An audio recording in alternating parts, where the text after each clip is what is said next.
Olá, famílias, tudo bem com vocês? Hoje eu vim falar sobre uma questão que acontece muito com as crianças, não só com as crianças com autismo ou outro transtorno do desenvolvimento, mas também com crianças típicas, né? E é muito comum aí os terapeutas que trabalham com crianças, né, independente de diagnóstico, presenciarem isso, que é o medo de errar, né? Aquela dificuldade de lidar quando a criança erra alguma coisa ou quando não consegue fazer perfeito como ela imaginou. Esse vídeo foi pensando na dificuldade de um pequeno essa semana, né? Que a gente tava brincando com massinha. E a autocobrança dele de fazer aquilo, né? Da forma que ele estava imaginando. Acabou frustrando ele por não conseguir fazer do que ele esperava. Ele mesmo acabou se frustrando. Então não tinha cobrança, né? Não tinha objetivo, né? Era realmente ele se cobrando isso.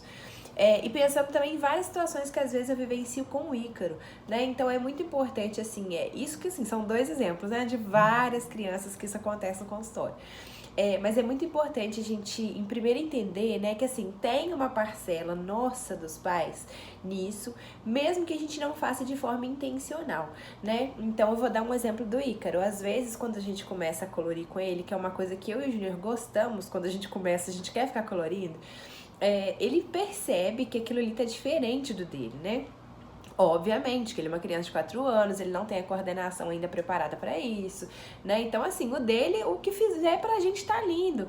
Mas ele vê que o nosso ficou de um jeito, assim, muito certinho, dentro da linha, a gente vai variando o tom. Então, ele começa ali só de observar, se cobrar que aquilo fique da mesma maneira, né? Então, às vezes as crianças começam com esse comportamento só por observar e comparar mesmo aquilo que os pais estão fazendo, né?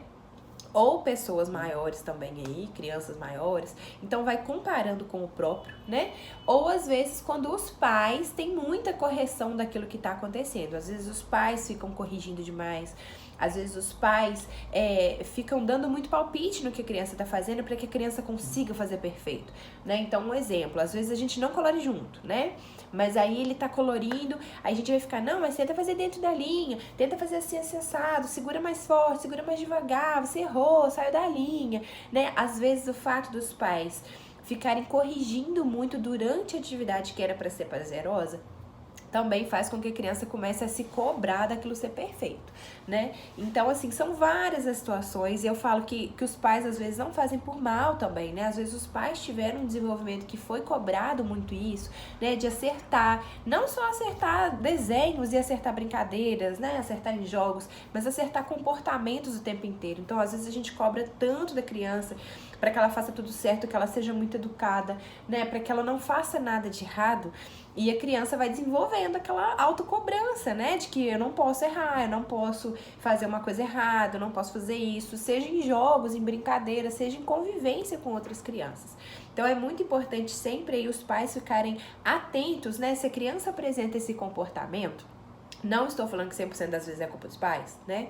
Mas assim, se a criança apresenta esse comportamento e a gente quer ajudar, a gente primeiro olhar o que a gente tá fazendo, pra gente poder descartar esses fatores. Então assim, eu tô corrigindo demais, né? Ou eu corrigia demais, eu dava muito palpite na hora de atividade, eu falava muito que a criança tava errando o que ela tava fazendo no dever. Às vezes é uma criança maior, tá fazendo, a gente fica, não, mas assim tá errado, é pra fazer assim assado.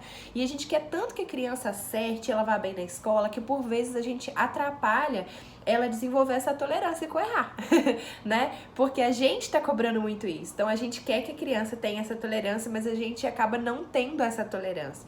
E, às vezes, o próprio reflexo de comportamento dos pais, no sentido de que, às vezes, os próprios pais têm dificuldade de lidar com os erros.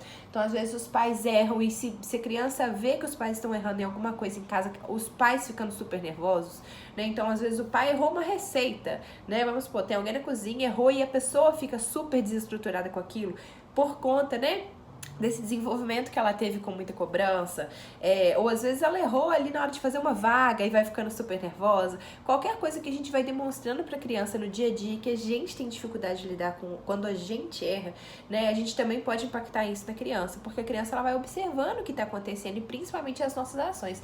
Como que a gente lida quando a gente erra, como a gente lida quando ela erra.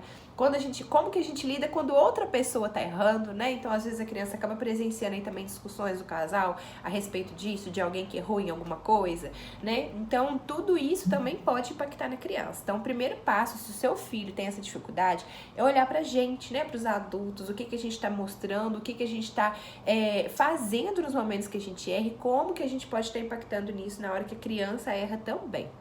Então, a gente tentar diminuir essas cobranças, né? Com a gente, com os outros, né? Com o nosso filho, para que eles cresçam de forma mais saudável e menos ansiosa quando erram, né? Porque errar é muito natural e a gente quer que eles lidem com isso, mas muitas vezes os adultos não estão lidando bem com esses erros. E pensando nisso tudo também, eu vou deixar algumas dicas a respeito de brincadeiras que a gente pode fazer para ajudar a criança nessa tolerância do errar. O primeiro ponto aí que a gente tem que se atentar é incentivar atividades adaptadas aí ao nível de desenvolvimento da criança, né? Porque às vezes a gente quer, os adultos têm algum gosto ali de algum jogo cognitivo, algum desafio, e a gente quer ensinar isso para as crianças, a gente quer estimular o desenvolvimento, que é muito bacana.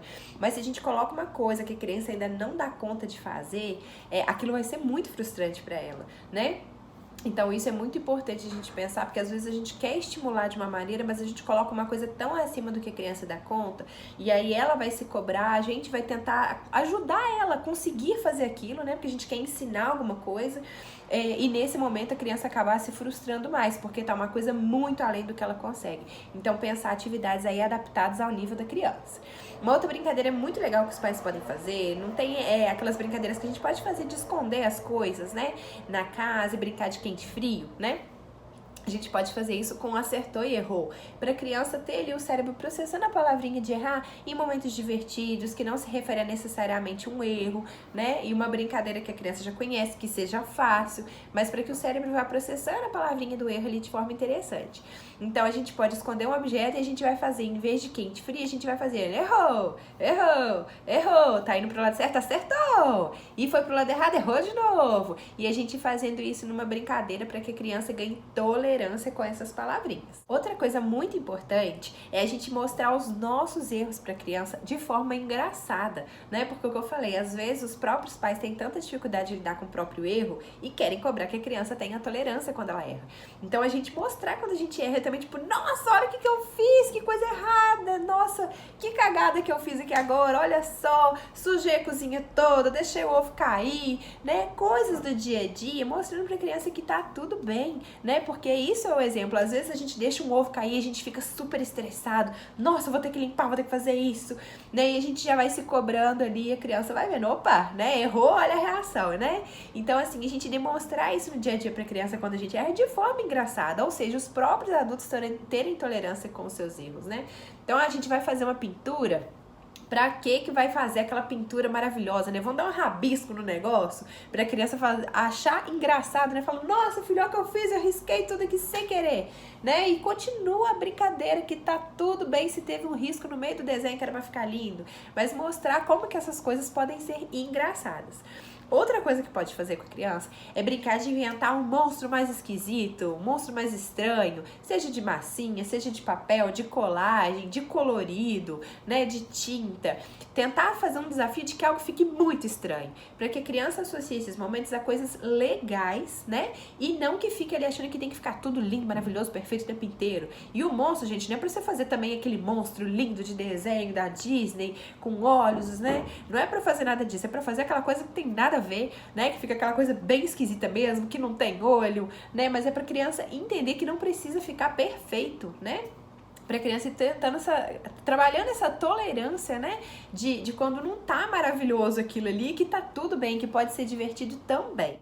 Outro ponto importante, gente, é estimular mais tempo na natureza, né? A gente tentar sair também desses jogos, essa estimulação em casa e ter mais tempo livre, né? A gente já sabe hoje que quanto mais tempo na natureza, a gente tem menos ansiedade. Nós adultos, as crianças, e isso ajuda muito mais nessa sensação de bem-estar. Sem contar que na natureza você pode brincar de um monte de coisa que vai ser muito mais divertido, sem essa cobrança de que fique perfeito, né? Então isso também é muito bacana dos pais aproveitarem, levarem a criança para mais atividades ao ar livre do que ficar nessas atividades de casa. Isso também vai ajudar a criança a ter essa tolerância, né, diante dos erros dela e dos outros também. E outro ponto, talvez o mais importante, é evitar ficar corrigindo a criança e tentar consertar tudo que ela faz o tempo inteiro, né? Então, é o que eu falei, às vezes a gente quer tanto que a criança vá bem, que ela desenvolva bem, que ela aprenda, que a gente acaba cobrando demais que aquilo fique perfeito, né? Então, aí é a dificuldade dos pais de lidarem com essas situações. E quando a gente faz isso, então assim, vamos dar um exemplo, às vezes a criança está fazendo uma tarefa em casa, aí a criança entendeu a questão errada, e a criança está escrevendo uma coisa errada. Os pais sempre querem que a criança conserte aquilo que era pro dever, né? Então, assim, vamos levar o dever certo. A hora de errar vai ser ali na prova se não tiver aprendido. O dever tem que ir perfeito para a criança entender. Só que esse é o papel do professor, né? Não que os pais não vão auxiliar no dever, mas o papel de corrigir aí, explicar, é do professor. Quando nós pais tomamos esse lugar de ficar corrigindo o tempo inteiro, né? Então a criança estava até motivada ali a fazer o dever, ela foi colocar e a gente começa, não, mas não foi isso que a professora tá pedindo. Aí começa a discussão, né? Porque o pai quer que a criança entenda e a criança quer fazer do jeito que ela entendeu. E isso já vi várias situações, tá, gente? Então, assim, aí a criança começa a ficar com essa sensação, né, de que errar é uma coisa muito ruim, porque os meus pais estão sempre ali corrigindo quando eu tô errando alguma coisa. Eles não me deixam ter a experiência de errar, porque eles fazem eu corrigir antes de levar, né? Então a criança já começa com uma cobrança para a hora da prova, se ela vai mal, ela já começa a ficar ansiosa, né? Então, como que é importante a gente se atentar a essas cobranças e correções mesmo no dever de casa, né? Deixa a criança levar errado, qual que é o problema dela levar o dever errado? O dever é dela, se ela entendeu errado, deixa ela levar uma vez ou outra errada, a professora vai corrigir e ela vai entender também, né? Mas se a gente, como pai e mãe, que a nossa fala é muito mais impactante para a criança do que a do professor, e a gente fica corrigindo aquilo o tempo inteiro, a criança começa sim a desenvolver uma ansiedade, esse medo de errar, muitas vezes pelo nosso comportamento. Então, assim, espero que isso tenha esclarecido um pouco de como que funciona, como que a gente desenvolve isso, né? Não falo, né, mais uma vez, que é culpa dos pais, porque muitas vezes a gente repete aquilo que a gente viveu, isso é totalmente normal, né, com todo mundo. Só que como a gente vê que a criança tá com essa dificuldade, é importante a gente começar a se atentar a isso para que aquilo não evolua, para que aquilo se torne uma ansiedade mais grave, né, e que a criança tenha aí diversos problemas, depois até sociais, por conta dessa dificuldade dela de errar. Então, é muito importante os pais olharem para si também, a gente descartar aí os nossos comportamentos relacionados a isso, para depois a gente poder ajudar a criança da melhor forma para que ela consiga conviver bem, para que ela consiga ter tolerância com o erro dela e dos outros também, né? E a gente começar aí por dar o exemplo.